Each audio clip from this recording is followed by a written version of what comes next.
കഴിഞ്ഞ കുറച്ച് ദിവസങ്ങളായി കേരളത്തെ ഞെട്ടിച്ച ഒരു സംഭവമാണ് മതം മാറ്റ സമ്മർദ്ദത്തെ തുടർന്ന് ഒരു 23 വയസ്സുകാരി ജീവനൊടുക്കിയ സംഭവം. കോതമംഗലം സ്വദേശിനിയായ TTC വിദ്യാർത്ഥിനിയുടെ ദാരുണാന്ത്യം പ്രണയബന്ധങ്ങളിലെ സങ്കീർണതകളും മതപരമായ ഇടപെടലുകളും കുടുംബ ബന്ധങ്ങളിലെ തകർച്ചയും ഒരുപോലെ ചർച്ച ചെയ്യപ്പെടാൻ കാരണമായി. ഈ സംഭവം ഒരു വ്യക്തിയുടെ ജീവിതത്തിലെ ദുരന്തം മാത്രമല്ല, മറിച്ച് നമ്മുടെ സമൂഹത്തിൽ നിലനിൽക്കുന്ന ചില ഗുരുതരമായ പ്രശ്നങ്ങളുടെ പ്രതിഫലനം കൂടിയാണ്. ഈ വിഷയത്തെക്കുറിച്ച് പറയുകയാണെങ്കിൽ, യുവതിയും രമേശും തമ്മിലുള്ള പ്രണയബന്ധം ആരംഭിക്കുന്നത് കോളേജ് പഠനകാലത്തായിരുന്നു.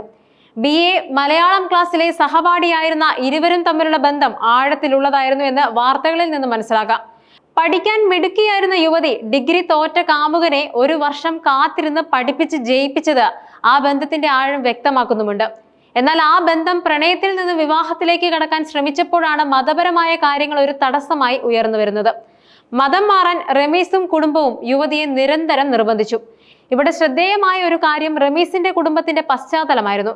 റമീസിന്റെ മാതാപിതാക്കളായ റഹീമും ഷെറിയും പ്രണയിച്ച് വിവാഹം കഴിച്ചവരാണ്. ഷെറി ക്രിസ്ത്യാനിയായിരുന്നതിനാൽ അവർക്കും സമാനമായ സാഹചര്യങ്ങളിലൂടെ കടന്നു പോകേണ്ടി വന്നിരിക്കാം.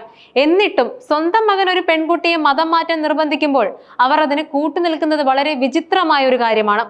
ഇതൊരുപക്ഷെ മതപരമായ തീവ്ര ചിന്തകൾ അവരുടെ കുടുംബത്തിൽ എത്രത്തോളം ആഴത്തിൽ വേരൂന്നിയിരിക്കുന്നു എന്നതിന്റെ സൂചന കൂടിയാവാം. യുവതിയുടെ ആത്മഹത്യാക്കുറിപ്പ് ആഴത്തിലുള്ള മാനസിക സംഘർഷങ്ങളുടെയും വേദനയുടെയും ഒരു പ്രതിഫലനമാണ്. വീട്ടിൽ ഇനിയും ഒരു ബാധ്യതയായി നിൽക്കാൻ സാധിക്കില്ല, അപ്പന്റെ മരണം തളർത്തി എന്നെ എല്ലാവരും ചേർന്ന് മരണത്തിലേക്ക് എത്തിച്ചിരിക്കുന്നു എന്നീ വാക്കുകൾ ആഴത്തിലുള്ള വിഷാദത്തിലേക്കും ഒറ്റപ്പെടലിലേക്കും വിരൽ ചൂണ്ടുന്നുമുണ്ട്. ഏതാനും മാസങ്ങൾക്ക് മുമ്പ് അച്ഛന്റെ മരണം സംഭവിച്ചത് യുവതിയെ മാനസികമായി തളർത്തിയിരുന്നു. ഈ അവസ്ഥയിൽ കാമുകനിൽ നിന്നും കുടുംബത്തിൽ നിന്നും ലഭിക്കേണ്ടിയിരുന്ന മാനസിക പിന്തുണ ലഭിക്കാതെ പോയതാണ് യുവതിയെ കൂടുതൽ ഒറ്റപ്പെടുത്തിയത്. റമീസിന്റെ ഭാഗത്തു നിന്നുണ്ടായ ശാരീരികവും മാനസികവുമായ പീഡനങ്ങൾ യുവതിയുടെ ആത്മഹത്യക്ക് ഒരു പ്രധാന കാരണവുമായി.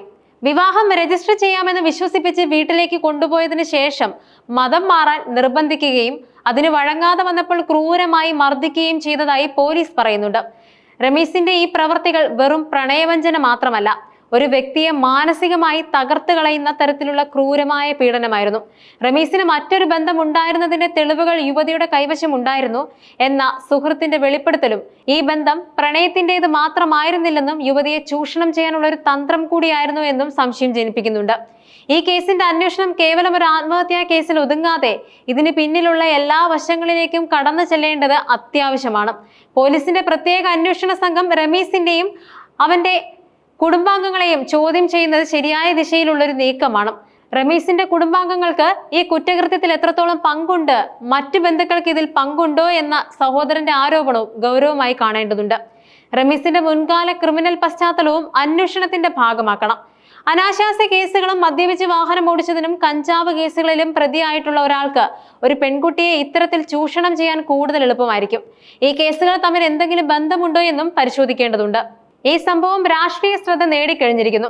BJP ഇതിനെ ലവ് ജിഹാദ് എന്ന് ആരോപിക്കുകയും ശക്തമായ നടപടി ആവശ്യപ്പെട്ട് മാർച്ച് നടത്തുകയും ചെയ്തു. എന്നാൽ ലവ് ജിഹാദ് എന്ന രാഷ്ട്രീയ ആരോപണത്തിനപ്പുറം ഈ സംഭവത്തെ ഒരു സാമൂഹിക പ്രശ്നമായി കാണേണ്ടതുണ്ട്. ഒരു വ്യക്തിയെ മതം മാറ്റാൻ നിർബന്ധിക്കുന്നതും അതിന് തയ്യാറാവാത്തപ്പോൾ മാനസികമായും ശാരീരികമായും പീഡിപ്പിക്കുന്നതും ഒരു സാധാരണ കുറ്റകൃത്യമായി കാണാൻ കഴിയില്ല. മതപരിവർത്തനം നടത്തുന്നതിലൂടെ ഒരു വ്യക്തിയുടെ സ്വാതന്ത്ര്യത്തെയും അവകാശങ്ങളെയും ഹനിക്കപ്പെടുന്നു. കേരളത്തിൽ പ്രണയബന്ധങ്ങളുടെ പേരിൽ നടക്കുന്ന ഇത്തരം സംഭവങ്ങൾ വർദ്ധിച്ചു വരുന്നതായി കാണാം. ഇന്റർഫെയ്ത്ത് വിവാഹങ്ങളെ പ്രോത്സാഹിപ്പിക്കുന്ന ഒരു സമൂഹം എന്ന നിലയിൽ മതപരമായ കാരണങ്ങളാൽ ഒരു വ്യക്തിയുടെ സ്വാതന്ത്ര്യം ഹനിക്കപ്പെടുന്നതിനെതിരെ സമൂഹം ശക്തമായി പ്രതികരിക്കേണ്ടതുണ്ട്.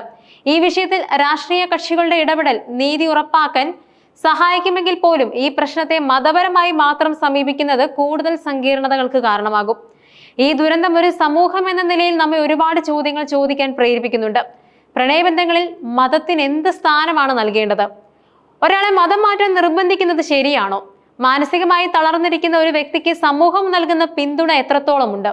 അച്ഛന്റെ മരണശേഷം ഒറ്റപ്പെട്ടു പോയ ഒരു പെൺകുട്ടിക്ക് കുടുംബത്തിൽ നിന്ന് പോലും വേണ്ടത്ര പരിഗണന ലഭിക്കാതെ പോയത് എന്തുകൊണ്ടാണ്? ഈ ചോദ്യങ്ങൾക്കുള്ള ഉത്തരമാണ് ഈ കേസിന്റെ ഭാവി അന്വേഷണത്തിൽ നിന്നും സാമൂഹിക പ്രതികരണത്തിൽ നിന്നും നമുക്ക് ലഭിക്കേണ്ടത്.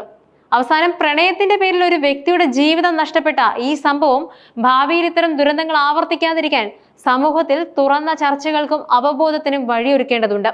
നിയമം ശക്തമായി ഇടപെടുകയും നീതി ഉറപ്പാക്കുകയും ചെയ്യേണ്ടത് അത്യാവശ്യമാണ്. എന്നാൽ അതിലുപരി മനുഷ്യന്റെ മനസ്സിനെ മതത്തിന്റെയും വെറുപ്പിന്റെയും ചങ്ങലകളിൽ നിന്ന് മോചിപ്പിക്കാൻ നമുക്ക് കഴിയണം. അതാണ് ഈ ദുരന്തത്തിൽ നിന്നും നാം പഠിക്കേണ്ട ഏറ്റവും വലിയ പാഠം.